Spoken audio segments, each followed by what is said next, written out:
Gold, trusted gold buyers. మీరు తాకట్టు పెట్టిన బంగారాన్ని విడిపించి ఈ రోజు ఉన్న మార్కెట్ ధరకు కొనబడను. నమస్కారం వేణుస్వామి గారు. నమస్తే అమ్మ. ఓం నమో వెంకటేశాయ. వెంకటాద్రి సంస్థానం బ్రహ్మాండే నాస్తికించిన వెంకటేశ సమోదేవో న భూతో న భవిష్యతి. ఎలా ఉన్నారు? సూపర్ అమ్మ. రచరచస్య రచోభ్య.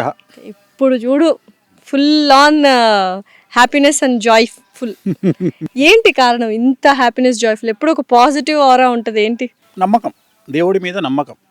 కలియుగంలో మనల్ని నేను అసలు జనాల్ని నమ్మను. జనాల్ని అస్సలు నమ్మరు, మనుషుల్నే నమ్మను. అదేంటి సార్, ప్రతి మనిషిలోనూ దేవుడు ఉంటారంటారు కదా, మనిషిని నమ్మకపోతే మనుగడ ఎలా కుదురుతుంది? డైలాగులు సినిమాలలో చాలా బాగుంటాయి, చాలా అంటే చాలా బాగుంటాయి. సో ప్రతి మనిషిలోనూ ఒక మోసకారు ఉంటాడు, ఒక స్వార్థపరుడు ఉంటాడు అని నేను నమ్ముతా. మరి మనిషిని నమ్మకపోతే మనుగడ ఎలాగా? ఇప్పుడు మీరు ఇంత పెద్ద ఫామ్ హౌస్లో ఈరోజు మనం షూట్ చేస్తున్నాం, 11 మంది 12 మంది మీకు వర్క్ చేస్తుంటారు. మనిషిని పని వాళ్ళు కదా, డబ్బులు తీసుకొని పని చేస్తుంటారు. ఓకే, భారతదేశంలో డబ్బులు తీసుకొని పని చేయడం కూడా మనకు వాడు ఏదో సేవ చేసినట్టు ఫీల్ అవుతాడు. అంతే అంటారా? సో ప్రస్తుతం దేశ కాలమాన పరిస్థితులను బట్టి ఒక సేయింగ్ నడుస్తుంది, రోజుగారుకు కామ్ నయ్యే కామ్ వాలే కామ్ కర్తే నై. పని చేసేటోనికి పని ఉన్నోడు పని చేస్తలేడు, పని ఉన్నోడు పని చేస్తలేడు, పని లేనోనికి పని దొరకలేదు, పని మనుషులు కావాల్సిన వాళ్ళకు పని మనుషులు దొరకలేరు. ఎందుకు ఇది అంటే, మన దేశంలో మన తెలుగు రాష్ట్రాల పరిస్థితి ఏంటి అంటే, మన దగ్గర డబ్బులు తీసుకొని పనిచేసేవాడు కూడా మనకేదో సహాయం చేసినట్టు వాడి జీవితాన్ని మనకు దారపోసినట్టు ఫీల్ అవుతాడు. ఈ ధోరణి ఎందుకు వచ్చిందంటారు? కలియుగం కాబట్టి పోయే కాలం అంటారు. పోయే కాలం, అహం అన్నట్టు ఇదంతా జెలస్, అహము ఎట్లయిపోయిందంటే, చివరికి ఎట్లయిపోయిందంటే మన దగ్గర పనిచేసేవాడు ఏమనుకుంటాడు అంటే, ఇప్పుడు ఉదాహరణ ఒక కాంట్రాక్టర్ ఉన్నాడు, కాంట్రాక్టరు సంవత్సరానికి 100 కోట్ల బిజినెస్ చేస్తాడు. వాళ్ళ దగ్గర పనిచేసే కూలి ఏమనుకోవాలంటే, మా యజమాని దగ్గర నేను పని చేస్తున్నా, ఆ యజమాని నాకు పని ఇస్తుండు, ఈయన వల్ల నాకు 5 ఏళ్ళు నోట్లకు పోతున్నాయి అనుకోవాలి. కానీ వీడు ఏం చేస్తాడు, వీడు ఎట్లా ఫీల్ అవుతాడు అంటే, నేను లేకపోతే మా ఓనర్ దివాలా తీస్తాడు అని వీడు ఫీల్ అవుతాడు. ఇవాళ రోజు పరిస్థితి ఏమైందంటే, నాకు మొన్న చెప్తున్నాడు ఒక అతను, వాళ్ళ డ్రైవర్ను తీసేసిండంట. ఏదో కోపం వచ్చి గొడవ వచ్చి ఒక యజమాని డ్రైవర్ని తీసేసిండంట. తీసేస్తే డ్రైవర్ స్టేటస్ పెట్టుకున్నాడ నైట్, ఏమని అంటే, నేను లేకపోతే నీకు తెలుస్తుంది. ఏమవుతుంది, ఇంకో 1000 ఇచ్చి వేరే తెచ్చుకుంటాడు. సో నేను అనేది ఏంటంటే, మూర్ఖత్వం అనేది జనాల్లో ఎక్స్ట్రీమ్ వెళ్ళిపోతుంది. సో నేను ఎందుకు నమ్మను అంటే, నేను అడవిలో జీవించినట్టు జీవిస్తా, నేను ఎవరిని సహాయం అడగను. ఏంటి సార్ ఇంత ఆహ్లాదకరంగా వేశారు ఈ ఫామ్ హౌస్? బాతులు, చక్కగా కోళ్ళు, డిఫరెంట్ ఆవులు, కుక్కలు ఇవన్నీ ఉన్నాయి. ఏంటి దీనికి రీజన్ ఏంటి? ఈ ఫామ్ హౌస్ కి యొక్క ఏం లేదు, పర్పస్ ఏంటి? వచ్చినప్పుడు మెంటల్ ఎక్కింది. కరోనా వచ్చినప్పుడు ఇంట్లో నాకు ఖాళీగా ఉండడము, ఇంట్లో ఉండడం అంటే చిరాకు. అంటే నాకు ఎట్లాంటి మెంటాలిటీ అంటే, నేను ఇవాళ పని లేదనుకో, పని లేకపోతే ఈనార్బిడ్ మాలో జీవికేనో ఎటో వెళ్ళిపోయి ఓ చెప్పులు, అవసరం ఉన్న చెప్పులు, లేకున్నా చెప్పులు, లేకుంటే పర్ఫ్యూమ్ ఏదో కొనుక్కొని వచ్చే టైప్ నేను. నాకు రిలాక్స్ ఇచ్చేది షాపింగ్, రెండోది వెంకటేశ్వర స్వామి, మూడోది స్విమ్మింగ్. ఇవి తప్ప నాకు వేరే ఉండవు లైఫ్లో. సో ఫస్ట్ ఇది షాపింగ్. ఎంత ఖర్చు పెడతారు సార్ షాపింగ్? హైయెస్ట్ ఖర్చు ఎంత ఒక్క రోజు? చాలా పెడతా. ఎంత ఒక్క రోజుకి ఎంత పెట్టారు హైయెస్ట్ ఖర్చు? చాలా ఉంది, చెప్పండి సార్. నేను అవి చెప్పలే కానీ ఒక డ్రీమ్ ఉంది నాకు, చేసుకొని వచ్చిన. లండన్ లో హెవార్డ్స్ అని ఒక బిల్డింగ్ ఉంటుంది. ప్రపంచం మొత్తంలో దాని గొప్పతనం ఏంటంటే, అక్కడికి వెళ్ళి ట్యాగ్ చూడకుండా షాపింగ్ చేయాలి. దానికి ట్యాగ్ ఉండదు. వాటికి ట్యాగ్స్ ఉండవు. ఉదాహరణ, నువ్వు టీషర్ట్ చూసావు అనుకో, ఆ టీషర్ట్ కు ట్యాగ్ ఉండదు. అంటే ఎంత అనేది నీకు అక్కడ రేట్ చూడాలంటే ఏం ఉండదు, దాని ట్యాగ్ ఉండదు. సో బిల్లింగ్ దగ్గర తీసుకుపోయి బిల్లింగ్ దగ్గర పెడితే ఆడి అప్పుడు బిల్ వేసి ఇస్తాడు. ఆ బిల్లు కూడా నువ్వు అడగొద్దు. సో అది నాకు పిచ్చి. ఆ డ్రీమ్ ఫుల్ఫిల్ చేసుకున్నారా? మరి ఎంత ఖర్చు పెట్టారు? తెలియదు. ఎందుకు సార్ అలాగా? కాదు, ఎందుకు అమౌంట్స్ చెప్పట్లేదు ఏంటి? అవసరం ఏముంది? ఐటీ రైట్స్, ఇన్కమ్ రైట్స్ జరుగుతాయి. జెన్యూన్ ఉంటాం మనం. భారతదేశంలో జిఎస్టీ కట్టే ఏకైక ఆస్ట్రాలజర్, టెన్షన్ లేదు. సో నెక్స్ట్ సెకండ్ ఇది వెంకటేశ్వర స్వామి అన్నారు కదా, ఏంటి ఆరాధిస్తూ మెడిటేషన్ లాంటివి చేస్తుంటారు? మెడిటేషన్ ఏం లేదు, రోజుకు ఆయన ఫోటోను ఒక 100 నుండి 1000 సార్లు చూస్తా. అంటే ఉదాహరణ, నేను కిచెన్లో వెళ్ళేటప్పుడు ఎదురుగా వెంకటేశ్వర ఉంటాడు, ఆయన ముఖం చూస్తూ అక్కడ నుండి పాస్ అవుతా. సో నేను ఇంట్లో నువ్వు ఎటు తిరిగినా ఒక 5-6 ప్లేస్లలో నాకు వెంకటేశ్వర బొమ్మలు ఉంటాయి. పెద్దగా ఉంటాయి, చిన్నగా ఉంటాయి, అన్ని 4x4, 5x6 ఉంటాయి. సో ఎట్లుంటుంది అంటే, అక్కడ నుండి వెళ్ళేటప్పుడు ఆయన చూస్తా, ఆయన ముఖం చూస్తా. అట్లా ప్రతిరోజు నేను ఎక్కడికి పోతే అక్కడికి, ఉదాహరణ బాత్రూమ్కి వెళ్ళేటప్పుడు ఒక వెంకటేశ్వర ఉంటాడు. అట్లా నా ఆఫీస్లో అంతే. నువ్వు ఇక్కడ చూస్తే ఫామ్ హౌస్లో కూడా వెంకటేశ్వర స్వామి ఉంటారు. సో నేను అనేది ఏంటంటే, నేను ఎక్కడ మూవ్ అయినా ఆ మూవ్లో నాకు వెంకటేశ్వర కనిపిస్తాడు. ఎందుకు అంత నేను అక్కడ అనుబంధం పూజలు పెంచుకున్నారు? చేయడము, నేను కూర్చొని పూజలు చేయడము, అదేదో సినిమాలో చూపించినట్టు అవాహయామి ఈ టైపు పూజలు నేను చెయ్య. ఓన్లీ స్వామిని కళ్ళతో చూసుకుంటున్నావు కదా అని వెళ్ళిపోతా. ఎందుకు అంత ప్రీతి ప్రాత్రం అయిపోయాడు? ఇప్పుడు ఇక్కడ యాక్చువల్గా this is the first question నువ్వు నన్ను అడిగింది. అక్కడ నుండి మనం డీవియేట్ అయ్యి తిరిగి ఎందుకు అంత ఇటు వచ్చినాం. ఇష్టం? యాక్చువల్గా విషయం ఏంటంటే ఈ దేవుడు తప్ప ప్రపంచంలో మనల్ని ఎవడు కాపాడు అని గుడ్డిగా నమ్మే వ్యక్తిని నేను. ఓకే, అర్థమైందా? సో కలియుగంలో ఈ భక్తి పెరగడానికి ప్రధానమైనటువంటి కారణము ఇదే ఏంటంటే అమెరికా లాంటి దేశాలలో సైకియాట్రిస్టులు ఉంటారు. వాళ్ళ కాన్ఫిడెన్స్ తగ్గంగానే డాక్టర్ దగ్గరికి పోరు, వీళ్ళ దగ్గరికి పోతారు. పోయి మాకు ఇట్లా అయ్యింది అంటే వాడు ఏదో బూస్టింగ్ ఇచ్చి పంపిస్తాడు. మన తెలుగు రాష్ట్రాలలో భారతదేశంలో టోటల్ ఇండియాల పరిస్థితి ఏంటంటే ఇక్కడ ఎవరికి ఏ ప్రాబ్లం వచ్చినా ఆస్ట్రాలజీ దగ్గరికి పోతారు, లేదా గుళ్ళ పంతులు దగ్గరికి పోతారు. పోతే ఇక్కడ గుళ్ళ పంతులకు ఉన్న పర్మిషన్ ఏంటంటే నువ్వు దేవుడి యొక్క గొప్పతనాన్ని ఒక పూజారిగా చెప్పాలి. ఇక్కడ ఆస్ట్రాలజర్ గొప్పతనం ఏంది అంటే నేను భగవంతుడిని ధ్యానించు, నీకు ఇంకెవ్వడు అవసరం లేదు అని వాళ్లకు బలమైనటువంటి ఒక భయాన్ని పోగొట్టి వాళ్లకు ధైర్యాన్ని నింపడం నా యొక్క కర్తవ్యం. సో నేను ఇక్కడ ముందే చెప్పి నీకు ఈ ప్రాబ్లం ఉంది, ఉదాహరణ భార్యాభర్తలు విడిపోతారు, అయ్యా మీరిద్దరు విడిపోయే అవకాశం ఉంది, ఇగో నువ్వు మొదలే చెప్తారే నీ పెళ్ళం కొట్టినా నువ్వు కంట్రోల్ ఉండు, నువ్వు కోపానికి రాకు. అట్లా మీకు ముందే తెలిసిపోతుంది, జాతకాలు చూసి ఖచ్చితంగా తెలిసిపోతాయి కదా. సో ఇప్పుడు జాతకంలో వాళ్ళు ఇలాంటి మనుషులను తెలిసినప్పుడు దాన్ని కొన్ని పరిహారాలు చెప్పినప్పుడు ఆ జ్యోతిష్యంలో చెప్పినవి మనం తిరగరాయొచ్చా? ఇప్పుడు ఆ మనిషి కోపం తగ్గించుకుంటాడు. ఇప్పుడు భార్య భర్తలు ఇద్దరున్నారు, మీ భార్య కొడుతున్నా కామ్గా ఉండు అంటున్నారు కదా. సో కామ్గా ఉంటే వాళ్ళిద్దరి మధ్య సఖ్యత పెరుగుతుందా అంటే అప్పుడు జాతకం తప్పే కదా. జాతకంలో అందరు విడిపోతారని ఉండదు, జనరేషన్ డిసైడ్స్. 1960లో పుట్టినటువంటి భార్యాభర్తలు పెళ్లి చేసుకుంటే ఖచ్చితంగా భర్త కొట్టిన భార్య పడుతుంది. ఎందుకు? ఆనాడు ఆ అమ్మాయికి ఆ స్త్రీకి ఫైనాన్షియల్ ఫ్రీడమ్ లేదు. ఇప్పుడు ఉన్నటువంటి అమ్మాయికి 1990 తర్వాత పుట్టినటువంటి అమ్మాయిలకు ఫైనాన్షియల్ ఫ్రీడమ్ ఎక్కువ. రెండవది కాలసర్ప దోషం అనేది చాలా తీవ్రత. రెండవది అందం మీద కాన్షియస్ చాలా ఎక్కువ. సో ఇంద్రుడిచ్చినటువంటి శాపం ఏంది అంటే ఎవరైతే అందమైన అమ్మాయిలు ఉంటారో వాళ్లకు కుటుంబ సౌఖ్యం ఉండదు అని ఆయన ఇచ్చినటువంటి శాపం. అందుకని నువ్వు తీసుకో, ఎవరైతే అందంగా ఉన్న అమ్మాయిలు ఉంటారో వాళ్ళ జీవితంలో భర్త అనేవాడు ఉండడు. రెండవది నువ్వు గమనించినట్లు ఎవరైతే ఆల్మోస్ట్ ఆల్ అందగత్తెలు ఉన్నారో వాళ్ళందరూ చూస్తే ఏజ్ గ్యాప్ ఉన్నటువంటి వాళ్ళని పెళ్లి చేసుకోవడమో లేదా సెకండ్ మ్యారేజ్గా వెళ్ళడమో జరిగింది. అందంగా ఉండడం తప్పైపోయిందా sir? Take any top heroine, definitely Sridevi గారు, సుస్మితా సేన్ గారు పేర్లు చెప్పదలుచుకోలే. ఇప్పుడు లేటెస్ట్ హీరోయిన్ కూడా ఇవాళ ఒక సినిమా రిలీజ్ అయింది. సో ఆమె కూడా. సో ప్రతి ఒక్కళ్ళు ఏజ్ వాళ్ళకంటే ఎక్కువగా ఉండే వాళ్ళని పెళ్లి చేసుకుంటారు. ఎందుకంటే ఎక్కువగా ఏజ్ లో పెద్దవాడైన వాడు తన భార్యను కూతురును చూసుకుంటాడు ప్రేమగా. అందుకని తెలివిగల అమ్మాయి ఏం చేస్తుంది అంటే అలా దగ్గర పోతుంది. ఎవరైతే తెలివి లేని మూర్ఖపురాలు ఉంటుందో ఆ అమ్మాయి ఏం చేస్తుంది అంటే నాకు మంచి అందమైనటువంటి వాడు కావాలి అనుకుంటే మనకు ఆల్రెడీ దుకాణం పెట్టడానికి ఇంకా 7 మంది అమ్మాయిలు రెడీగా ఉంటారు. సో తన్నుకొని వచ్చి వీళ్ళిద్దరు విడిపోతారు. అయితే ఇప్పుడు అందమైన అమ్మాయి అందంగా ఉన్న హస్బెండ్ చేసుకోవద్దంట. నేను అనేది ఆల్రెడీ ఖాళీగా లేడు కదా అని చెప్తున్నా. ఓకే, నేను అనే పాయింట్ ఏంటంటే ఇక్కడ ఇంకోలాగా చెప్పొచ్చు, అందానికి ఇంపార్టెన్స్ ఇవ్వకుండా మనసుకు నచ్చిన అది ఎవడిస్తాడు.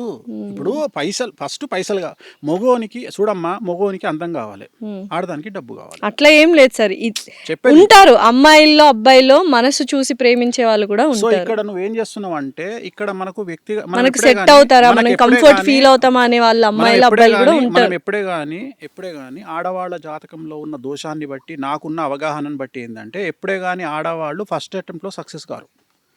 అంటే ఇప్పుడు పెళ్లి చేసుకోవాలి, ఇప్పుడు నువ్వు డైలాగులు చెప్పినావు, ఈ డైలాగులు ఫస్ట్ అటెంప్ట్ పనికిరావు. అర్థమైందా? డెఫినెట్లీ అవ్వదు. నన్ను చెప్తా తల్లి, పొద్దుగా లేస్తే చూసి ఇవన్నీ కలర్ వేసిన తల్లి. నువ్వు ఆయన కొంపదీసి నల్లెంటికలు అనుకున్నావు. లేదు సార్, నేను ఇందాక వచ్చినప్పుడే అడిగేయండి మొత్తం. సో ఇక్కడ విషయం ఏంటంటే తల్లి, ఫస్ట్ అటెంప్ట్ లో ఏ అమ్మాయి సక్సెస్ కాదు. ఎందుకంటే అమ్మాయి గొప్పతనం ఏంటంటే, కలియుగంలో అమ్మాయి గొప్పతనం ఏంటంటే ఇంద్రుడిచ్చిన శాపం వల్ల గంజాయి మొక్కను పెట్టి 100 తులసి మొక్కలు పెట్టి ఒక గంజాయి మొక్కను పెడితే ఈ అమ్మాయి 100 తులసి మొక్కలను చేయితో చింపుకుంటూ వెళ్ళిపోయి గంజాయి మొక్కను అట్లా లేపుతుంది, పైకి లేపి నెత్తిన పెట్టుకుని వస్తుంది. అమ్మాయిలు రెడ్ ఫ్లాగ్స్ ని తీసుకుంటారు. దొంగనా కొడుకులను, నాట్ రెడ్ ఫ్లాగ్స్, దొంగనా కొడుకులను.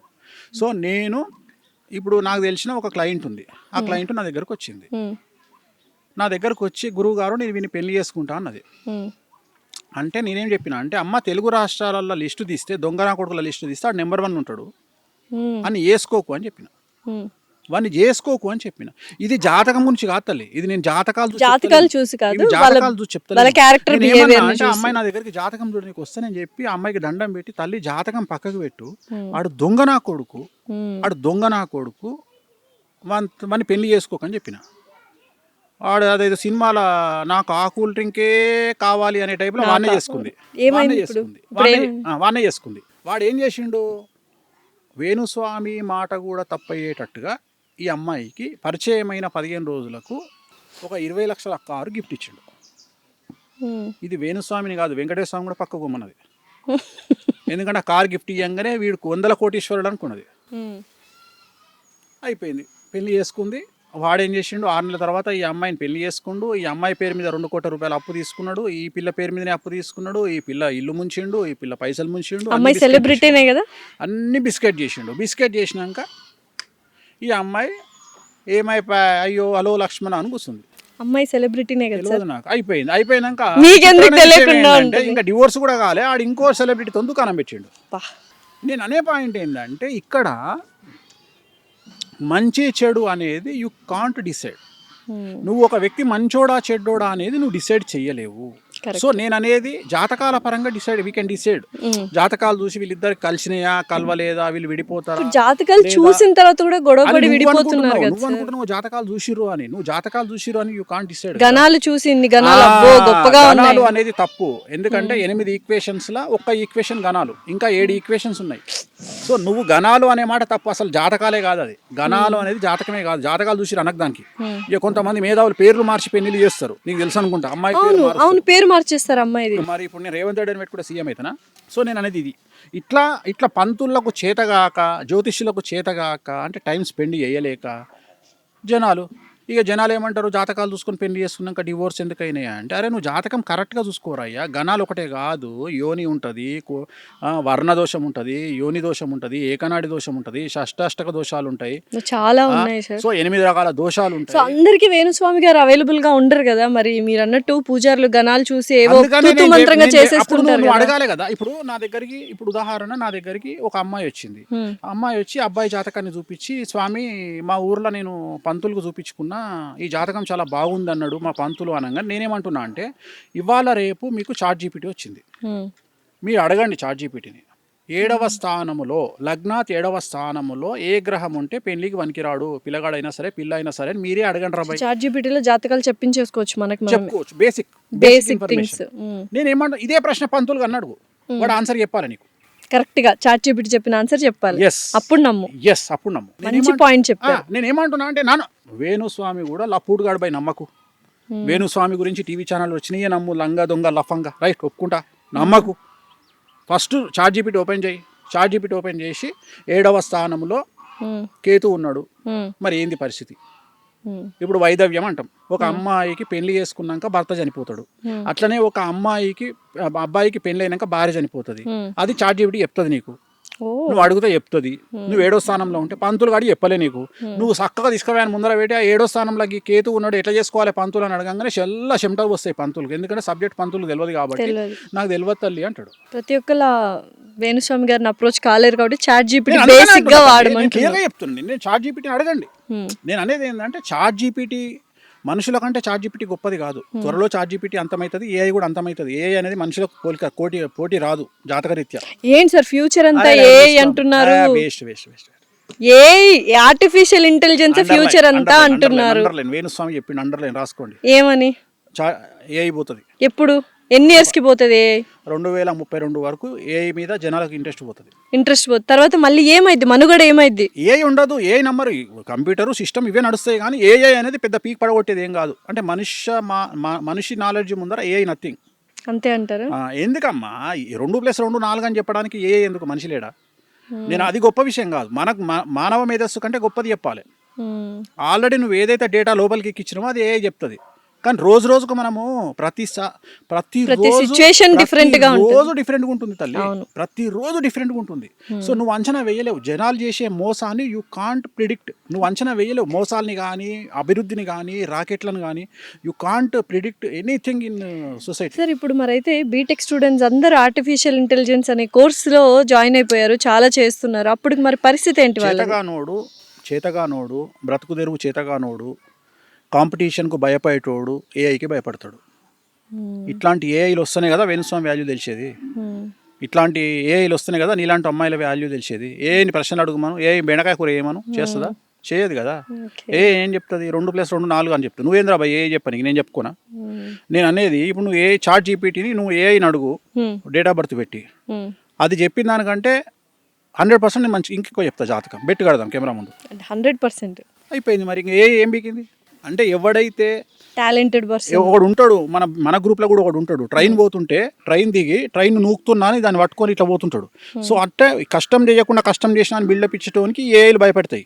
నీలాంటోనికి నాలాంటోనికి ఏఐలు భయపెట్టాయి. మనం ఏఐ అమ్మ మొగుడు. సో ఏఐ ఇంకోటి ఏఐకి భయపడడం కూడా తప్పే, ఎందుకంటే ఏఐ కూడా మనం క్రియేట్ చేసిందే కదా. అంతే. సో మనం క్రియేట్ చేసిన దానికి మనం భయపడేది. జాబ్లు వెళ్ళిపోతాయి ఈ రీజన్ ఏంటంటే జాబులు వెళ్ళిపోవడానికి ఆర్థిక మాంద్యం రీజను. మనం ఏదైనా చక్కగా మాట్లాడుకోము. మన దగ్గర ఉన్న గొప్ప విషయం ఏంటంటే మనం నిజాయితీ మనం తప్పులను ఒప్పుకోము. ప్రస్తుతం ప్రపంచాన్ని ఆర్థిక మాంద్యం కుదేలు ఒక ఆట ఆడుకుంటుంది. భారతదేశంతో పాటు అమెరికా కూడా అతి కష్టమైనటువంటి పరిస్థితుల్లో ఉన్నది.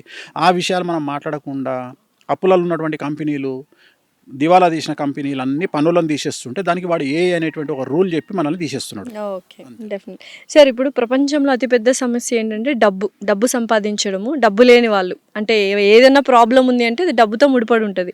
సో వేణుస్వామి గారు డబ్బు ఎలా సంపాదిస్తారు, డబ్బు సంపాదించడం ఎలా అని అడిగితే ఏమంటారు? డబ్బు సంపాదించడం ఎలా అంటే ప్రపంచంలో 3 విషయాలు చాలా సింపుల్ విషయాలు. 1 డబ్బు సంపాదించడం, 2 అమ్మాయిని పడేయడం, 3 సెలబ్రిటీ స్టేటస్ అవ్వడం. ఈ 3 చాలా ఈజీనా? ఈజీ. ఈ 3 కోసం మొత్తం చెప్పని ప్రపంచంలో ఈ 3 ఈజీ. ప్రపంచంలో 3 కష్టం. 1 డబ్బు నిలుపుకోవడం, 2 పడేసిన అమ్మాయిని కాపాడుకోవడం, 3 సెలబ్రిటీ స్టేటస్ నిలబెట్టుకోవడం. డెఫినెట్లీ. ఓకే. సో ఇక్కడ సెలబ్రిటీ స్టేటస్ నిలబెట్టుకోవడము, ఇప్పుడు ఉదాహరణ అమ్మాయి పడే వరకు ఉన్న కసి పడ్డ తర్వాత ఉండదు, ఎఫర్ట్స్ ఉండవు తర్వాత. ఎస్. ఎందుకు అంటే ఆమె పొద్దున్న లేస్తే మన ఇంట్లోనే మన ముంగటనే బాత్రూమ్ కాడ బ్రష్ చేసుకుంటుంది, రాత్రి ముఖం కడుక్కోకుండా. సో అంతకుముందు మనం గల్వనికి వచ్చినప్పుడు చాలా అందంగా తయారై వస్తుంది మేకప్ వేసుకొని. సో తర్వాత మనకు అందంగా అనిపించదు. లుక్సేనా సార్? చెప్తా నేను. సో తర్వాత అంతకుముందు ఆ అమ్మాయిని ప్రేమించేటప్పుడు ఈ అమ్మాయి పడితే చాలు అనుకుంటాడు మొగోడు. తర్వాత పెళ్లి కాగానే ఏమవుతుంది, నెలకు రెంట్ కట్టాలి, కార్ ఇన్స్టాల్మెంట్ కట్టాలి.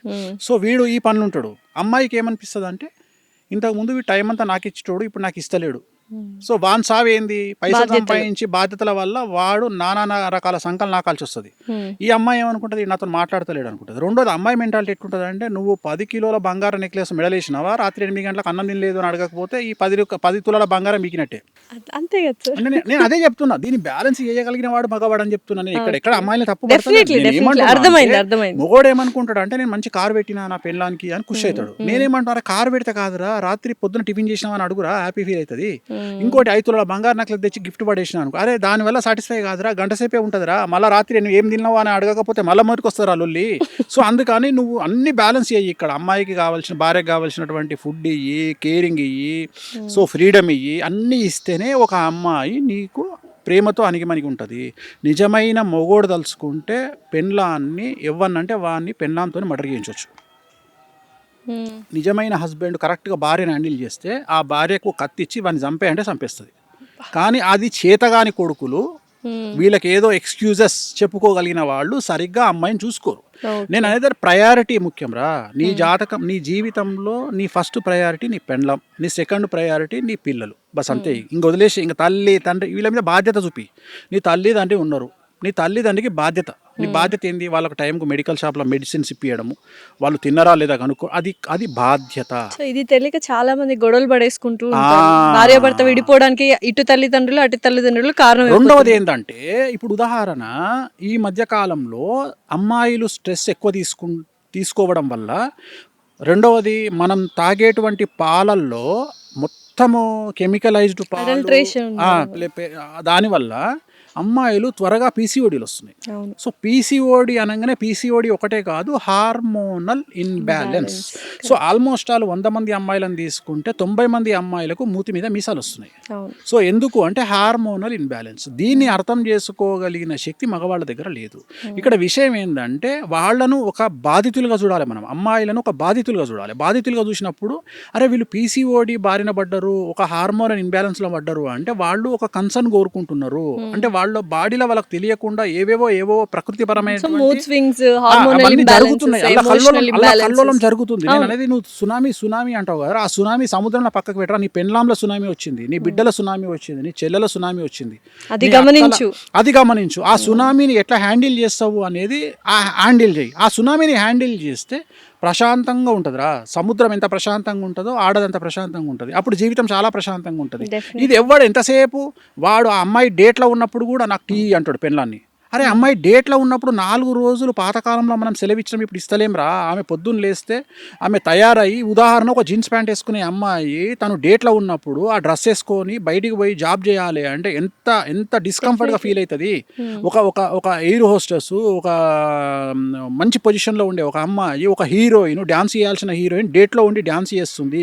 లేదు ఒక యాంకరు 18 గంటలు నిలబడి 5 ఎపిసోడ్లు ఇవ్వాల్సిన యాంకరు డేట్లో ఉండి అడ్డగోలుగా నీళ్లు గారినట్టు బ్లీడింగ్ అవుతుంటే ఆ అమ్మాయి ఆడ నిలబడి చేయాలి అంటే, అరే నీకు దెబ్బ తగిలి, నీకు ఒక చిన్న బొటనేలకు దెబ్బ తగిలి గిలగిల కొట్టుకొని 3 పల్టీలు కొడతావు, గాడిది కొడక ఆ అమ్మాయి బ్లీడింగ్తోని ఆడ కష్టపడుతుంది. నువ్వు ఆమెను కంపేర్ చేసి ఆమె గురించి తెలుసుకోలేనటువంటి మూర్ఖమ్ముండా కొడుకువి.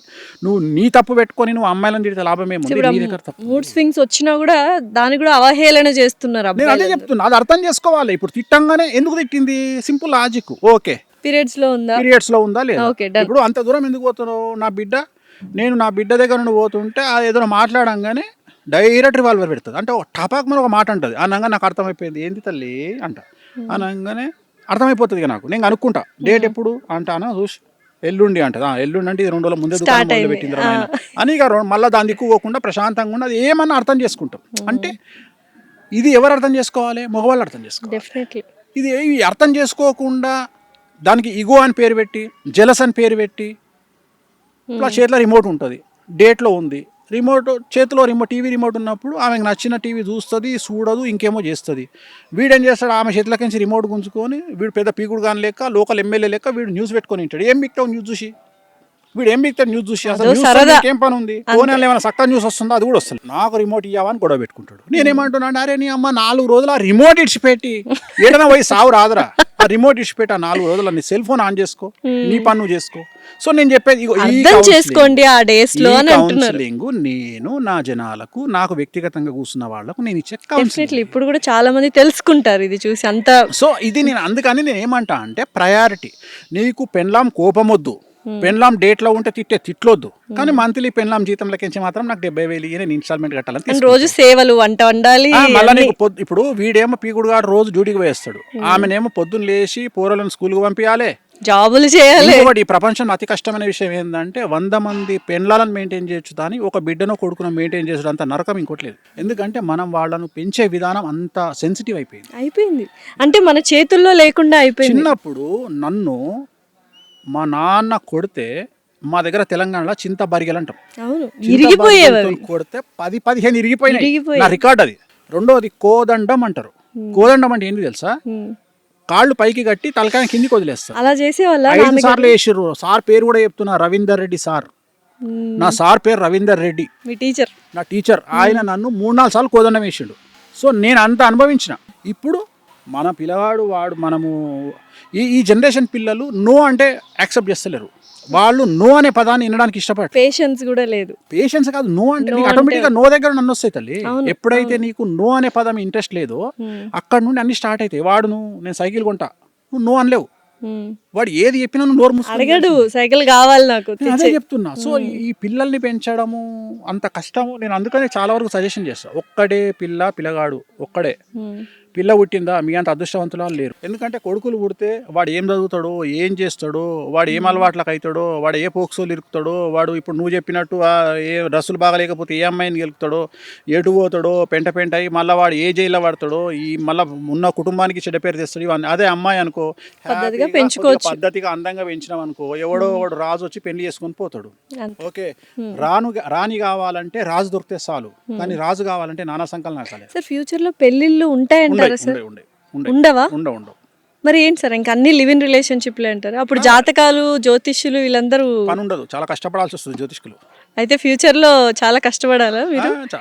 సార్ జ్యోతిష్యం ఒకటే కాదుగా వేణుస్వామి గారికి ఉన్నవి చాలా వ్యాపారాలు ఉన్నాయి. అంటే మన ఇంతమందికి చెప్పే నేను అనేది ఏంటంటే ఇప్పుడు ఏదో ఒక అప్లికేషన్, ఇప్పుడు జ్యోతిష్యం రేపు పొద్దున ఇప్పుడు నువ్వు అన్నావు ఏఐ వచ్చింది ఆగిపోయింది, నేను అట్లా ఇంతమందికి చెప్పే నేను తప్పెందుకు చేస్తా?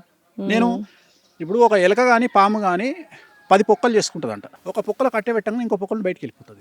అట్లనే నేను కూడా ఒక ఇన్కమ్ ఆగిపోతే ఇంకో ఇన్కమ్ రెడీగా చేసుకుంటా. అట్లా నేను ఎప్పుడు 5-6 ఇన్కమ్ల మీద బతుకుతా. ఎందుకంటే ఏ ఇన్కమ్ అన్నా ఏ క్షణమైనా అయిపోవచ్చు. నేను అట్లాంటి మెంటాలిటీ. అంటే ఉదాహరణ నేను ఎంత ప్రిపేర్ ఎంత ప్రిపేర్ అయి ఉంటా అంటే మొత్తం భారతదేశంలో ఈ రాబోయే 2-3 సంవత్సరాలలో ఇంటర్నెట్ ఆగిపోతుంది అని చెప్పిన ఏకైక వ్యక్తి వేణుస్వామి. ఇప్పుడు కూడా చెప్తున్నా, ఇంటర్నెట్ ఆగిపోయిందంటే మన పరిస్థితి ఏంది? బ్యాంకుకు పోయినావు, బ్యాంకులు పనిచేయవు. ఎప్పుడు ఆగిపోతుంది? ఎప్పుడన్నా ఆగిపోవచ్చు. గురువు అధిచారంలో ఉన్నాడు, ఎప్పుడన్నా ఆగిపోవచ్చు. రేపే ఆగిపోవచ్చు, ఇవాళనే ఆగిపోవచ్చు. నువ్వు అబ్జర్వ్ చేస్తే గత 4 నెలల నుండి మన మొబైల్ ఫోన్స్ సరిగా పనిచేయట్లేదు. గత 4 నెలల నుండి మన ఇంటర్నెట్ మొబైల్ నెట్వర్క్ సరిగా పనిచేయట్లేదు. మీరు ఒకవేళ మీరు అబ్జర్వ్ చేసి ఉంటే ఫ్రీక్వెంట్గా ఈ సంవత్సరం జనవరి నుండి మనకు రెగ్యులర్గా ఎప్పుడైతే యుద్ధం స్టార్ట్ అయిందో అప్పటి నుండి మన మొబైల్ నెట్వర్క్లో ఇష్యూస్ స్టార్ట్ అయినాయి. మీరు అబ్జర్వ్ చేసి ఉంటే. సో ఇది ఎప్పుడన్నా జరగవచ్చు. మొబైల్ నెట్వర్క్ ఆగిపోయి ఇంటర్నెట్ ఆగిపోయింది అంటే నువ్వు షాపుకు పోయి పప్పు అడిగితే వాడు పైసలే అడుగుతాడు. నువ్వు పైసలు లేవు, మొబైల్ ఫోన్ తీసి ఇట్లా GPA అన్నావు అనుకో, నీ ఫోన్ తీసి ఆడ పడేస్తాడు. 17 Pro Max పో అంటాడు ఇంటికి. సో డబ్బులు పెట్టుకోవాలి. సో అందుకని నికరంగా డబ్బులు పెట్టుకోండి. పదే చెప్తున్నా, ఆయిల్ రేట్ పెరుగుతుంది, ఆయిల్ 400 అవుతుంది, పాల రేట్ పెరుగుతుంది 200 అవుతుంది, బియ్యం రేట్ పెరుగుతుంది 200 అవుతుంది. రాబోయే కాలంలో గ్యాస్ దొరకదు, పెట్రోల్ దొరకదు, నూనె దొరకదు, డీజిల్ దొరకదు. అన్నిటికంటే ముఖ్యం లిక్విడ్ క్యాష్ దగ్గర పెట్టుకోవాలి.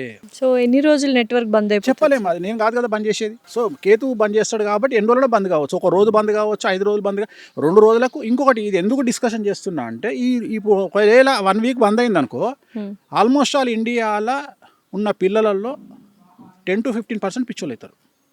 ఎందుకు తెలుసా? మొబైల్ ఫోన్ ఇవ్వకపోతే ఎవడు ముద్ద నోట్లో దిగుతలేదు.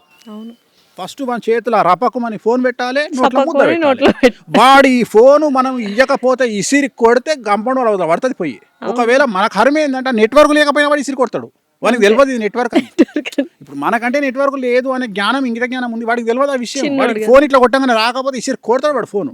సో నేను అనేది ఏంటంటే, ఒకవేళ మనకు మొబైల్ ఇంటర్నెట్ పోయి ఫోన్లు పనిచేయకపోతే మన పిల్లల పరిస్థితి ఏంది, తల్లుల పరిస్థితి ఏంది, తిండి ఎవడు పెట్టాలి వీళ్ళకు? సో ఇంత ఆలోచిస్తా నేను. అంటే ఇంత దూరం ఆలోచిస్తా నేను ప్రతిదీ అంత నా చుట్టూ ఉండే వాళ్ళని ఎప్పుడు నేను కాషన్ చేస్తుంటాను, జాగ్రత్తగా ఉండండి, ముందు చూపు ఎక్కువ చెప్తుంటా. నేను వేణుస్వామి చెప్పింది 5 ఏళ్ల తర్వాత జరిగేవి ఉంటాయి. చాలా 5 ఏళ్ల తర్వాత ఏం జరుగుతుందో చెప్తారా మాకు? ఇంపార్టెంట్ థింగ్స్ ఇవి జరుగుతాయి. ఇంపార్టెంట్ థింగ్స్ ఏమవుతుంది అంటే, బంగారం రేటు 5 లక్షలు అవుతుంది. 5 లక్షలు అయిపోతుందా? వెండి 6 లక్షలు అవుతుంది. బంగారం కంటే వెండి ఎక్కువైపోతుంది. వెండి పెరుగుతుంది, 6 లక్షలు అవుతుంది.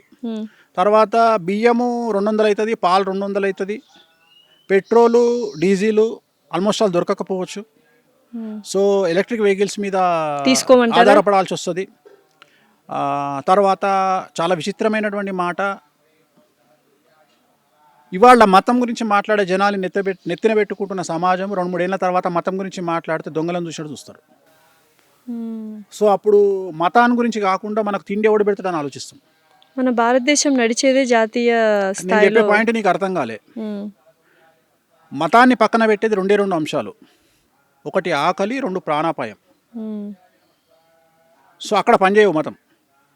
అంటే ఉదాహరణ, నువ్వు ఆపత్కాలంలో ఉన్నావు, నీ ప్రాణం పోతుంది, నేను ఆదుకోవడానికి వాడు వచ్చిండు, అవసరం కరెక్ట్. అట్లనే నీకు ఆకలి అవుతుంది, నీకు అన్నం లేదు, నీకు ఎవడో ఒకడు వచ్చి అన్నం పెడుతుండు, అప్పుడు మతం పనిచేయదు. ఆ స్టేజ్కి భారతదేశం వస్తుంది. అదేంటి సార్, ఇంకా 10 years లో one of the richest economy. నేను అవన్నీ మాట్లాడతలేను తల్లి, అవన్నీ జాతకాలు. నేను అనేది ఏంటంటే, ఈ విశ్లేషణలు పోస్ట్ మార్టం నేను చేయ, పోస్ట్ మార్టం నాకు అనవసరం. నేను అనేది జాతకం గురించి మాట్లాడుతున్నాను. గురువు అతిచారంలోకి పోయిండు, ఏమవుతుంది అంటే మాట్లాడుతున్నా, అంతేగాని అది ఏమవుతుంది నాకేం తెలుసు. నేను అనేది ఇప్పుడు ఏమవుతుంది నాకు. జాగ్రత్తగా ఉండమని హెచ్చరిస్తున్నారు భారతీయులందరినీ పక్కన పెడితే, నన్ను నమ్మేటోళ్ళను, నన్ను తిట్టేవాడు ఎలాగో తిడతాడు, నన్ను నమ్మే వాళ్ళకి చెప్పదలుచుకున్న పాయింట్ ఏంటంటే, ఎప్పుడు సంవత్సరానికి సరిపడా ధనాన్ని దగ్గర పెట్టుకోండి. మీ దగ్గర యూపీఐలు ఉండనియండి, గూగుల్ పేలు ఉండనియండి, మీ అకౌంట్లల్లో 100 కోట్లు ఉండనియండి అనవసరము, 100 కోట్లు ఉండనియండి అనవసరము. మీ చేతిలో నికరాన్ని డబ్బును దగ్గర పెట్టుకోండి, లిక్విడ్ క్యాష్ ఖచ్చితంగా సంవత్సరానికి సరిపడా లిక్విడ్ క్యాష్ని దగ్గర పెట్టుకోండి. అలాగే సంవత్సరానికి సరిపడా నిత్యావసర వస్తువులను రెగ్యులర్గా మెయింటైన్ చేయండి. బియ్యము, పప్పులు, ఉప్పులు, నూనె ఇవన్నీ రెగ్యులర్గా మెయింటైన్ చేయండి. సో సాధ్యమైనంత వరకు సోలార్ వైపు మళ్ళీ ప్రయత్నం చేయండి. ఎలక్ట్రిక్ వెహికల్స్ తీసుకునే ప్రయత్నం చేయండి. సో కంపల్సరీ చాలామంది ఇవి పాటిస్తారని మంచి విషయాలే చెప్పారు. యాక్చువల్గా చెప్పాలంటే ఎలక్ట్రిక్ వెహికల్స్ కావచ్చు, డబ్బు దగ్గర పెట్టుకోవడం కావచ్చు, ఇవన్నీ. సార్ స్విమ్మింగ్ అంటే ఇష్టం అన్నారు కదా, ఏంటి 4-5 గంటలు అలాగా తేలిపోయి ఒక ఆసనం వేసి ఉండిపోతారంటే స్విమ్మింగ్ పూల్లో? అంటే మాకు ఇది మా పూజలలో వామాచారంలో కొన్ని పూజలు ఉంటాయి. ఆ పూజలకి ఏంటంటే మేము ఏ వ్యక్తికి అయితే మంచి జరగాలని చెప్తామో, అంటే వామాచారంలో చెడు చేయొచ్చు, మంచి చేయొచ్చు. అప్పుడు అది చెడు చేస్తే అది బ్లాక్ మ్యాజిక్ అయిపోతుంది, చేతబడి అయిపోతుంది కదా సార్? చేతబడి అంటే దాని ఉద్దేశం ఏంటంటే, చేతబడి అనేది తప్పు, దాని పదం తప్పు. చేతబడి అంటే జనరల్గా మనకు చేతబడి అనేది దట్ ఈస్ ఏ క్రియేచర్, అంటే అది నిజంగా చేయగలిగిన వాళ్ళు ఇప్పుడు లేరు. జనరల్గా మనకు చేతబడులు జరుగుతున్నాయని చేతబడి బాణామతి అనేది చేసేవాళ్ళు లేరు. సో మన దగ్గర ఉన్నది సత్కాలు పెట్టేవాళ్ళు ఉన్నారు. సత్కాలు పెట్టేవాళ్ళు అంటే ఉదాహరణ నువ్వు చూస్తుంటావు 3 రోడ్ల కూడలిలో కొబ్బరికాయ, నిమ్మకాయలు, గుడ్లు, ఇవి సత్కా అంటారు వీటిని. జనరల్గా మనకు జరిగిన మన చెడును తీసేసి అక్కడ పెడతారు. దాని మించి ఎవరు దాటితే వాళ్ళకి అది అంటుకుంటుంది. సో నేను అవి తీసేయడంలో నెంబర్ 1. సో అలాంటివి నేను చేతబడి బాణామతి చేసినా నేను తీయగలుగుతాను. నేను ప్రయోగాలు ఎనీ ప్రయోగం, నీకు తెలిసిన ప్రయోగము నువ్వు చేతబడి బాణామతి అన్నావు కదా, కాదు, మార్జాల తంతు అంటే పిల్లితో చేతబడి చేస్తారు. ప్రయోగం నాట్ చేతబడి, ప్రయోగం. మూషిక తంతు ఎలుకతో చేస్తారు, పక్షి తంతు పక్షితో చేస్తారు, యాపిల్తో చేస్తారు. ఇదంతా చెడే. చాలా వరకు చెడి ఎక్కువ. ఇది బాగా నార్త్ ఇండియా, మనం కలకత్తాలో చూస్తాం. మందు పెట్టడం అంటుంటారు, మందు పెడతారు. జనరల్గా మందు పెట్టడం, నథింగ్ బట్ అది కొన్ని ప్రత్యేకమైన వస్తువులతో చేసి ఒక వ్యక్తిని మనం వశీకరణ చేసుకోవాలంటే కొన్ని సాంప్రదాయాల్లో చేస్తారు. అది ఉందా సార్? ఇప్పటికి రన్ అవుతుందా మందు? వికటిస్తున్నాం అది మనం దాన్ని మీరు చేస్తారా మందు? మందు తీపిస్తా. అది నిజమేనా సార్? మందు పెడతారా సార్? పాలల్లో పెడతారు, బంగులో పెడతారు, మటన్లో పెడతారు, మటన్ లివర్లో పెడతారు. ఎందుకంటే లివర్ లాగా కనిపిస్తుంది. సో మటన్ లివర్లో పెడతారు జనరల్గా. సో అందుకనే మనం ఏమంటామంటే చికెన్ తినండి కానీ బయట మటన్ తినకండి అని చెప్తాం చాలా మందికి. సో ఈ మధ్య కాలంలో ఇంట్లో వాళ్ళే చేస్తున్నారు అని వింటున్నాం. అది ఎట్లా ఇంట్లో వాళ్ళే చేస్తారు అనేది, మరి ఇంకా అదేలా తప్పించుకుని బయట తినడమే బెటర్ కదా. దానికి విరుగుడు తెలిసిపోతుంది. మనిషి బక్కగా అవుతాడు, వాళ్ళ గురించి మాట్లాడుతుంటే మనల్ని అపోజ్ చేస్తాడు. ఇప్పుడు ఆ వ్యక్తి గురించి మనం ఆ వ్యక్తి గురించి తిట్టంగానే కొట్టడానికి వస్తాడు మీదికి. అంటే వాళ్ళని ఏమన్నా అంటే వాడు తట్టుకోలేడు, అంటే వశపరుచుకోవచ్చు ఎదుటి మనిషిని అంటారు.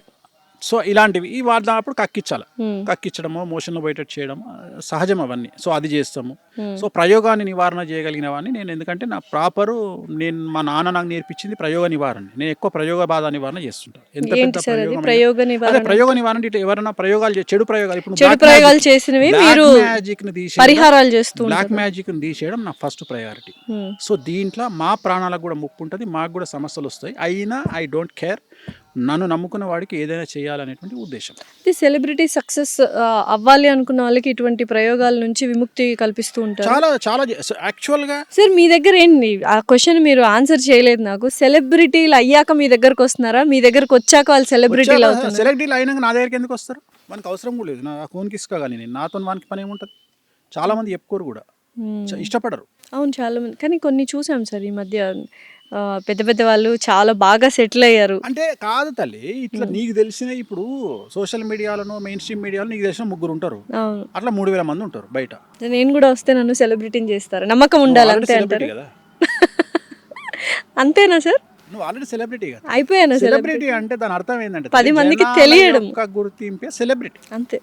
జనాల యొక్క గుర్తింపే సెలబ్రిటీ. అంటే సెలబ్రిటీ నెక్స్ట్ లెవెల్ తీసుకెళ్ళడానికి కూడా మీ దగ్గరకు వస్తుంటారు. 100% వస్తారు. అంటే దానికి నీ కష్టం కూడా ఉంది. నేను ఏమంటా అంటే 88% మాత్రమే దైవికమైన శక్తి నీకు సహాయపడుతుంది.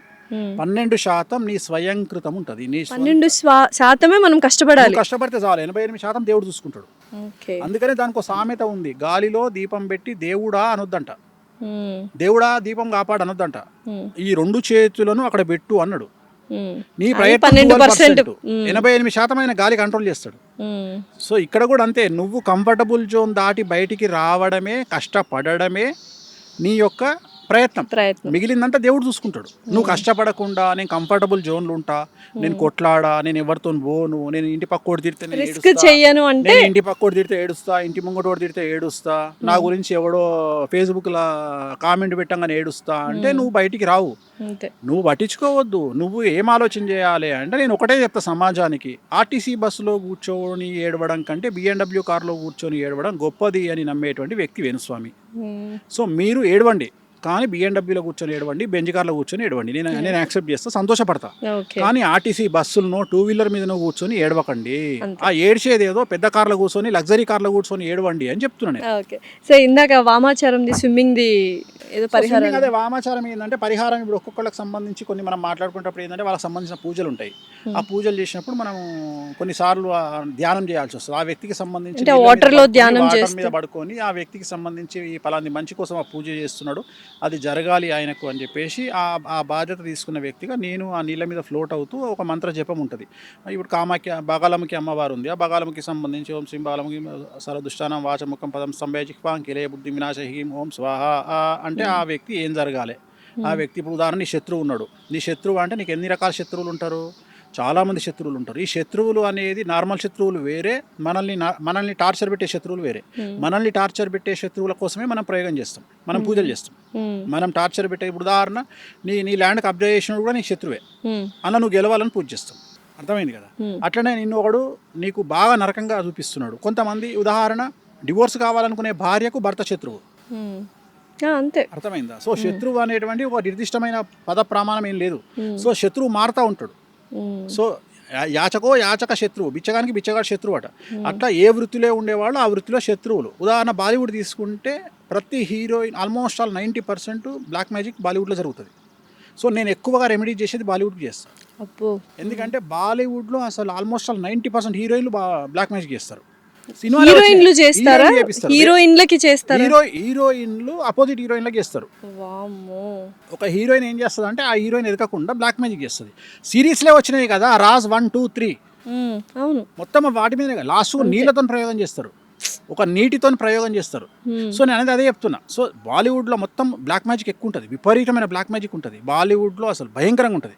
సో అక్కడ బ్లాక్ మ్యాజిక్ చేయించుకున్న వాళ్ళందరూ నా దగ్గరకు వస్తారు తీయించుకోవడానికి. చాలా వరకు ఏమనుకుంటారంటే వేణుస్వామి తెలుగు స్టేట్స్, నేను ఎక్కువ తెలుగు స్టేట్స్ కంటే సెలబ్రిటీలు నా దగ్గరకు వచ్చేది కర్ణాటక, తమిళనాడు, ఉత్తరప్రదేశ్ అండ్ బాంబే. సో ఇతర రాష్ట్రాల నుండి ఎక్కువగా నా దగ్గరకు వచ్చేవాళ్ళు నా దగ్గర చాలా ఎక్కువ వస్తారు. తెలుగు వాళ్ళు సెలబ్రిటీలు చాలా తక్కువ. అంటే సెలబ్రిటీలో కొంతమంది భయం ఏముంటుంది అంటే కొంతమంది చేసే అడావిడి వల్ల వేణుస్వామి దగ్గరికి పోతే మనల్ని ఎవరైనా చూస్తాడేమో, అంటే రాంగ్ రెప్యుటేషన్ వచ్చేసింది అని భయపడుతుంటారా, బాధపడుతుంటారా ఎప్పుడైనా? అలా ఏముండదు. ఏం లేదమ్మా, నేను అసలు అదే చెప్తున్నా, నేను పట్టించుకోనవన్నీ. నేను అసలు ఇప్పుడు నేను ఒకటే నమ్ముతా. నేను ఎట్లా నమ్ముతా అంటే ఇప్పుడు నేను ఉదాహరణ నేను మా అమ్మను ఒక హాస్పిటల్కి తీసుకుపోతున్నా లోపలికి. మా అమ్మ కండిషన్ సీరియస్గా ఉంది, హాస్పిటల్ తీసుకుపోతున్నా. నేను తీసుకుపోయేటప్పుడు పక్కన డెడ్ బాడీ మీద ముసుగు కప్పి తీసుకొస్తారు బయటికి. ఇప్పుడు ఈ హాస్పిటల్లో ఒక పేషెంట్ చచ్చిపోయింది కాబట్టి మా అమ్మ కూడా చచ్చిపోతుంది, వీడు వేస్ట్ కాడు ఈ హాస్పిటల్ వాడు అని నేను వెనక్కి రావాలన్నా లోపలికి పోవాలన్నా? లోపలికి వెళ్ళాలి. దేవుడు హాస్పిటల్ నమ్ముకొని తలకాయనోడు ఏం చేస్తాడు? లోపలికే పోతాడు. సపోజ్ అట్లా కాకుండా బయటికే తీసుకుపోయాడు అనుకో, తల్లిని చచ్చిపోతుంది కదా. నేను అంతే, నా దగ్గరికి నువ్వు రాకపోతే నాకు వచ్చిన నష్టం ఏం లేదు, వేరేటోడు వస్తాడు. నా దగ్గరికి నువ్వు రాకపోతే వేరేటోడు వస్తాడు.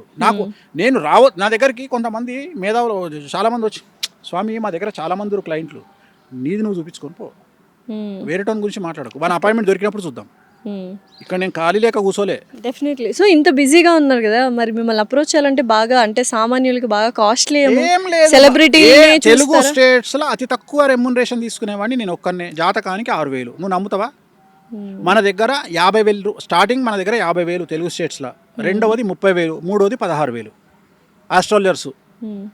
మీరు మాత్రం 6,000 తీసుకుంటా మనిషికి. Last time 2 years back interview చేసినప్పుడు కూడా ఇదే నంబర్ చెప్పారు. ఇప్పుడు కూడా అదే చెప్తున్నా. ఎంత కాల్స్ కూడా వచ్చాయి, నేను చెప్పించుకోవాలి, నంబర్ వేసి ఉంటాం కదా ఫర్ లాస్ట్ ఇయర్ ఇంటర్వ్యూస్. ఇప్పుడు కూడా నీకు అదే చెప్తున్నా, నేను 6,000 రూపాయలు తీసుకుంటా, మీరు చెక్ చేసుకోండి. నాది 4th కింది నుండి పైన 50,000 తీసుకునేవాడు ఉన్నాడు, 30,000 తీసుకునేవాడు ఉన్నాడు, 16,000 తీసుకునేవాడు ఉన్నాడు. నేను 6,000 తీసుకుంటున్నా. కానీ నా బిల్డప్ జనాల్లో ఎట్లా ఫీల్ అవుతారంటే వేణుస్వామి 1,00,000 రూపాయలు తీసుకుంటాడు అన్నట్టు సీన్ క్రియేట్ అయింది. నేను తీసుకోను, నేను 6,000 తీసుకుంటా. రెండోది అవసరమైతేనే పూజ రాస్తా.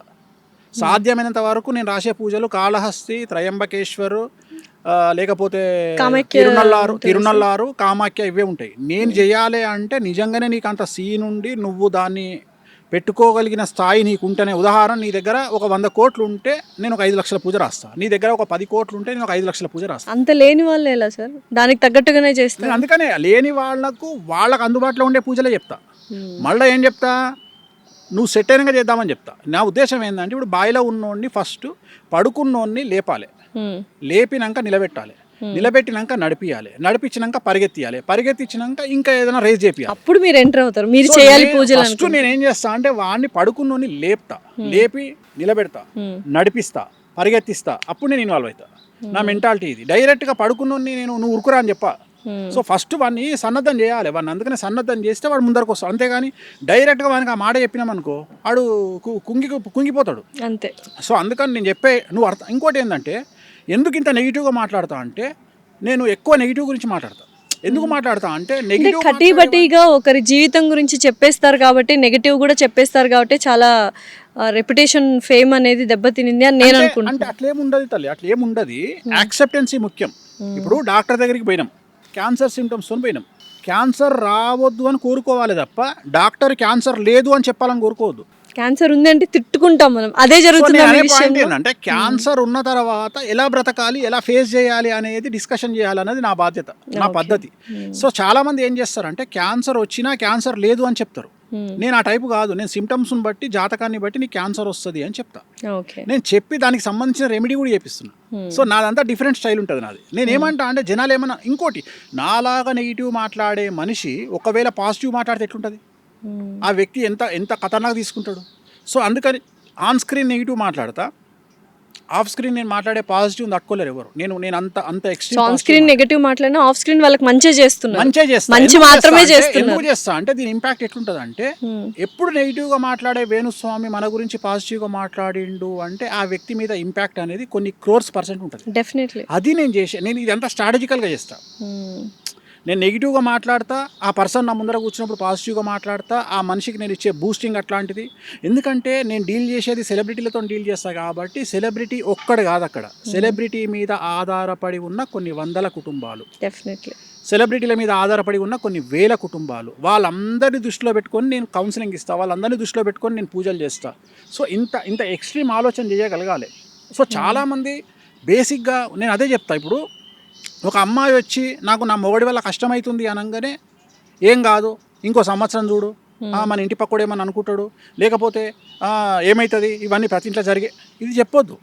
ఫస్ట్ ఆ అమ్మాయిలోకి పరకాయ ప్రవేశం చెయ్యి. ఫస్ట్ ఆ అమ్మాయి ఏం కష్టం అనుభవిస్తుందో చూడు, చూసి ఇది సాల్వ్ అవుతుందా కాదా. సాల్వ్ అయితే 10 ఏళ్ళు ఆపు, సాల్వ్ కాదు 10 నిమిషాల ఖతం చెయ్యి. నా మెంటాలిటీ అది. సాల్వ్ అవుతుంది అనుకో నేను చెప్తా, అమ్మ నీ మొగడు మారుతాడు, వెయిట్ చేయి, 5 ఏళ్ళు వెయిట్ చేయి, 5 ఏళ్ళ తర్వాత నీకు స్వర్గమే. నీ మొగడు మారడు, డివోర్స్ తీసుకో. ఎందుకు తీసుకో, నీ ఏజ్ పోతుంది అంతే, తీసుకో. ఏమవుతుందమ్మా, కొడుకుంటే బిడ్డ ఉంటే ఒక్క నెలనే నీకు డిస్కంఫర్ట్ ఉంటుంది లైఫ్లో, మళ్ళీ నెల తర్వాత ఆటోమేటిక్గా మారిపోతావు. సేమ్ కార్ డ్రైవ్ చేసినట్టే ఉంటుంది, పెద్ద కొత్తగా ఉండదు. హైదరాబాద్లో కార్ డ్రైవ్ చేస్తే చాలు, ప్రపంచం అంతా నడిపించవచ్చు, తెలిసిపోతుంది. అట్లనే అంతే, ఒక నెల రోజులు కష్టం అవుతుంది. సో ఇవన్నీ, సో నేను అంత నాది బీ ప్రాక్టికల్, అంటే ప్రాక్టికాలిటీ ఎక్కువ ఉంటది కాబట్టి ఎక్కువగా ప్రాక్టికల్ గా మాట్లాడే మనుషుల్ని. ఇప్పుడు కష్టపడితే సుఖం దక్కుతుంది, కష్టపడితే సుఖం ఎడ దక్కుతుంది, కష్టపడితే సుఖం దక్కుతుంది అంటే గాడిద కష్టపడుతుంది. సో మంచోడు బాగుంటాడు అంటే గుళ్ళె పూజ చేస్తాడు, కోటీశ్వరుడు. మంచోళ్ళకే చాలా కష్టాలు వస్తున్నాయి కదా ఈ కలియుగంలో. పూజ చేసే పంతులు మంచిగా ఉండాలి, ఎందుకంటే ఆయన రోజు పూజ చేస్తాడు కాబట్టి. మరి ఆయననే చక్కగా చూడని దేవుడు మనల్ని ఎందుకు చూస్తాడు అంటే, ఇది జాతకాల మీద ఆధారపడి ఉంటుంది తప్ప గుళ్ళె పూజ చేసే పంతులు బాగుండాలని రూల్ లేదు. అట్లనే రోజు మేకన్ నరికేటువంటి మటన్ షాపోడు నరకానికి పోడు. సో ఇవన్నీ వాళ్ళ వృత్తులను బట్టి, వాళ్ళ పనులను బట్టి వాళ్ళు చేస్తారు. ప్రపంచంలో ప్రతి మనిషికి మీతో మాట్లాడే 1 నిమిషం టైం వస్తే మీరు వాళ్ళకి ఏం చెప్తారు? ఒకే ఒక 1 మినిట్లో ప్రతి ఒక్క మనిషితో మీరు మాట్లాడగలరు అంటే ఒక్క 1 మినిట్లో ఏం చెప్తారు ఆ మనిషికి? సో ప్రపంచం గురించి నేను మాట్లాడను, ఎందుకు మాట్లాడను అంటే దేశ కాలమాన పరిస్థితులు అనేవి ఉంటాయి. భారతదేశంలో కుజదోషం ఉంటుంది, అమెరికాలో కుజదోషం ఉండదు. సో భారతదేశంలో డ్రగ్స్ తీసుకుంటే తంతరు, ఆమ్స్టర్డామ్లో డ్రగ్స్ తీసుకుంటే పొగుడతారు. సో అందుకని ప్రపంచం గురించి ఒకే ఆన్సర్ ప్రపంచానికి వర్తించదు, ఓన్లీ భారతదేశం గురించే చెప్తా. డబ్బుకు మించింది ఏమీ లేదు. ప్రేమలు అనుబంధాలు మంచివి అంటే వాడు దొంగనా కొడుకని డిసైడ్ చేయండి, వాని మీద ఒక కన్నేసి పెట్టండి, వాడు ఖచ్చితంగా ఎప్పుడో మిమ్మల్ని ముంచుతాడు. సో ప్రేమలు అనుబంధాలు మంచివి అన్నోని దగ్గరికి రానియకండి. డబ్బు మాత్రమే విలువ అన్నోని రెస్పెక్ట్ ఇవ్వండి, డబ్బుకే విలువ ఇవ్వండి. ప్రపంచంలో డబ్బును మించింది ఏమీ లేదు.